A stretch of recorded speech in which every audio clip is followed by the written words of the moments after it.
नमस्कार, रिपब्लिक भारत देख रहे हैं आप और मैं हूं आपके साथ प्रगति शर्मा। इस बुलेटिन में मेरे साथ महिमा और अनामिका पांडे भी है। शुरुआत एक बड़ी खबर के साथ, जहां दिल्ली में कावड़ शिविर को लगाने की अनुमति नहीं और इसी पर विवाद खड़ा हो गया है। विवाद के बाद देखने को मिला। दरअसल कावड़ शिविर लगाने को लेकर विवाद हुआ और इंद्रलोक मेट्रो के पास शिविर की अनुमति नहीं मिली। इलाके को संवेदनशील की लिस्ट में डाल दिया गया। सुरक्षा को देखते हुए दिल्ली पुलिस ने यह फैसला लिया है। तो कावड़ शिविर लगाने को लेकर ही ये विवाद खड़ा हुआ और देखते ही देखते बात काफी ज्यादा बढ़ गई। इंद्रलोक मेट्रो के पास शिविर लगाने की अनुमति नहीं दी गई।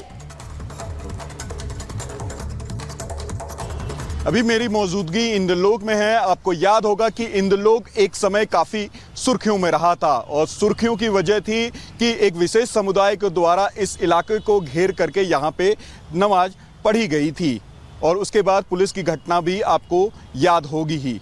लेकिन आज इस समय चर्चा का विषय है 25 सालों से लगने वाला यहाँ पर कांवड़ शिविर इस साल नहीं लग रहा है और इस बात की जानकारी खुद स्थानीय देते हुए नजर आ रहे हैं। और इसकी वजह इसलिए है क्योंकि पुलिस ने इस इलाके को संवेदनशील घोषित कर रखा है और जिसके कारण 25 सालों से लगने वाला ये कांवड़ शिविर इस साल नहीं लग रहा है। आप देख सकते हैं उसकी तैयारियां यहाँ पे कर ली गई थी। 4 दिनों से ये बांस बल्ले यहाँ पे मौजूद हैं, यहाँ पे पहुँचाया गया, उसकी तैयारियां पूरी कर ली गई थी। केवल इस फ्रेम के ढांचे को लगाना ही बाकी था। यहाँ बड़ी तादाद में कांवड़ यात्री आते हैं, यहाँ पे ठहरते हैं, विश्राम करते हैं और फिर यहाँ से आगे बढ़ जाते हैं। उसके लिए यहाँ पर हर साल की तरह जो फ्रेम था, जो यहाँ पर ये लगने वाला फ्रेम था, वो यहाँ पर पहुँचा दिया गया है और अब इस फ्रेम को लग करके अपना पूरा आकार ले लेना था, लेकिन पुलिस के द्वारा अनुमति नहीं दी गई, जिसके बाद इसको रोक दिया गया और यहाँ पर उसी प्रकार से छोड़ दिया गया है। देखिए, आप अनुमति ना मिलने के कारण यहाँ पर ये फ्रेम का ढांचा यहाँ पे पड़ा हुआ है। लोग काफ़ी गुस्से में हैं। लोगों का कहना है कि पुलिस को अपनी तैयारियां मजबूत रखनी चाहिए थी और उन्हें अनुमति दे देनी चाहिए थी, क्योंकि ये पूरा शिविर आस्था से जुड़ा हुआ है, कांवड़ यात्रा से जुड़ा हुआ है, शिव भगवान से जुड़ा हुआ है और इस आस्था को लेकर के लगातार ही वो गुस्से में है क्योंकि पुलिस के द्वारा उन्हें अनुमति नहीं दी गई थी और 25 साल से जो शिविर यहाँ पे लग रहा था वो इस बार नहीं लगेगा। लोगों में काफ़ी रोष है। लोगों का कहना है कि पुलिस को अपनी तैयारियां मजबूत करके यहाँ पे सुरक्षा प्रदान करनी चाहिए थी, लेकिन पुलिस के द्वारा ये कहा जा रहा है ये इलाका काफ़ी संवेदनशील है, जिसके बाद यहाँ पे उनको ये शिविर लगाने की अनुमति नहीं दी जाएगी। रिपब्लिक भारत के लिए लोमस झा।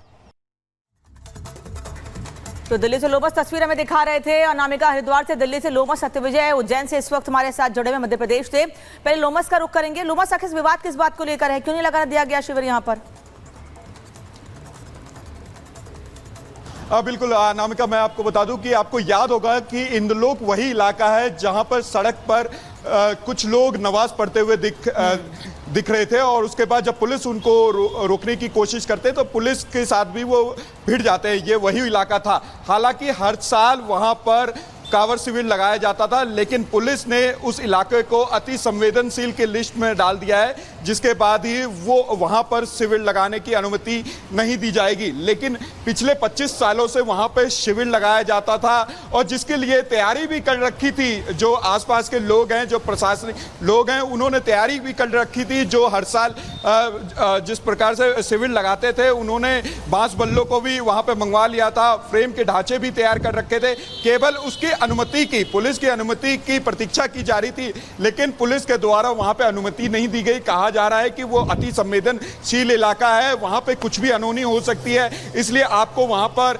कांवड़ शिविर लगाने की अनुमति नहीं दे सकते। हालांकि जो कांवड़ शिविर लगाने वाले लोग थे, उन्होंने कहा कि हम सीनियर वापस लौटेंगे आपके पास। उज्जैन का भी रुख करेंगे, हरिद्वार का भी रुख करेंगे, क्योंकि हरिद्वार से बड़ी संख्या में कांवड़ लेकर वहां से कांवड़िए निकलते हैं और उसी रास्ते पर मुजफ्फरनगर पड़ता है। सबसे पहले वहीं पर यह फैसला लिया गया था, लेकिन इस फैसले का असर मध्य प्रदेश में भी दिख रहा है। उज्जैन में भी अब होटल मालिकों को अपनी दुकान पर नाम लिखना होगा, अपने होटल्स पर, अपनी दुकानों पर, अपने ठेलों पर नाम लिखना होगा। यह मैंडेटरी कर दिया गया है प्रशासन की ओर से, नगर निगम प्रशासन की ओर से। ये जरूरी किया गया है कि उज्जैन में अब आपके अगर मंदिर के आसपास दुकान है तो आपको वहां पर अपनी दुकान पर नाम लिखना होगा। डीएम ने यह आदेश जारी किया है। होटल के कर्मचारियों के नाम लिखने होंगे, जानकारी देनी होगी कि कौन कौन लोग हैं जो काम करते हैं। होटल संचालक जो प्रोपराइटर का नाम या रजिस्ट्रेशन अभी कड़ाई से नहीं लिख रहा है, उन पर किस तरह की कार्रवाई की जाएगी? कुछ होटल संचालकों के खिलाफ हम लोगों ने एफआईआर की है, लेकिन अगर होटल संचालक तो फिर भी नहीं मान रहे हैं, क्योंकि उनकी पूरी बैठक लेकर के हम लोग उनको एक बार बता चुके हैं। उन्हें काफ़ी समय भी दिया गया है कि वो लोग इस कार्रवाई को कर लें। यदि होटल संचालक उसके बाद भी नहीं मानते हैं तो निश्चित तौर पर हम होटलों को बंद करने की कार्रवाई करेंगे, क्योंकि ये आवश्यक है कि किस व्यक्ति का होटल है, कहाँ पर उसे किससे शिकायत करनी है, ये जो है सभी जो भी लोग रुकने के लिए आ रहे हैं उनको मालूम रहे। तो देखिए, योगी की मॉडल की चर्चा अन्य राज्यों में भी और अन्य राज्यों में भी लागू किया जा रहा है। उज्जैन की बात करें, उज्जैन नगर निगम के महापौर मुकेश टटवाल ने इस पर आखिर क्या कुछ कहा है, आपको हम सुनवाते हैं। हमारे उज्जैन नगर पालिका निगम के द्वारा MIC और सदन से हमने इसको पास किया है और इसके लिए हमने एक उपविधि बनाई है और उपविधि को शासन को स्वीकृति के लिए हमने भेजा है। करीब 1 वर्ष से पहले हमने इस उज्जैन में लागू कर चुके हैं और अगर कोई दुकानदार, होटल वाला अगर इस बात को नहीं मानता है तो उसके खिलाफ हम कार्रवाई, जो कानूनी कार्रवाई वो भी हम करने के लिए स्वतंत्र हैं।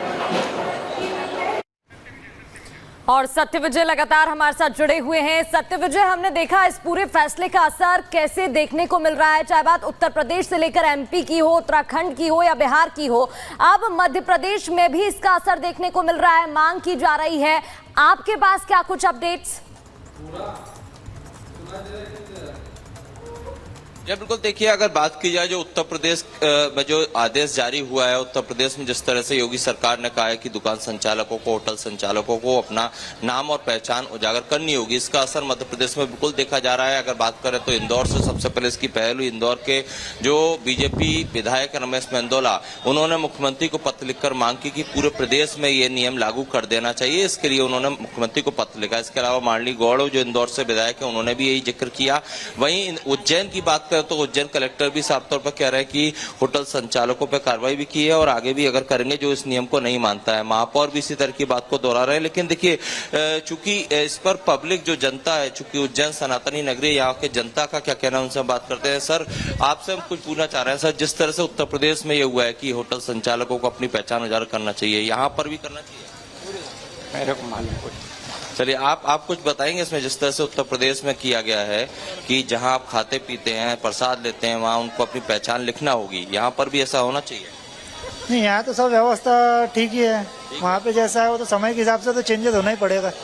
फिर भी नाम पहचान लिखना चाहिए। हाँ, लिखने में कोई बुराई नहीं है। जिसको अगर किसी बात की आपत्ति है तो वो तो अधिकार है ना, लिखना भी चाहिए। किसी देखिए, और लोग हैं, आप यहाँ पर पूजा करना है, भैया बताइए क्या करेंगे? यहाँ पर जो होटल है, जो भोजनालय है, जो पूजा की दुकान है, जहाँ से आप प्रसादी लेते हैं, वहाँ पर नाम, अपनी पहचान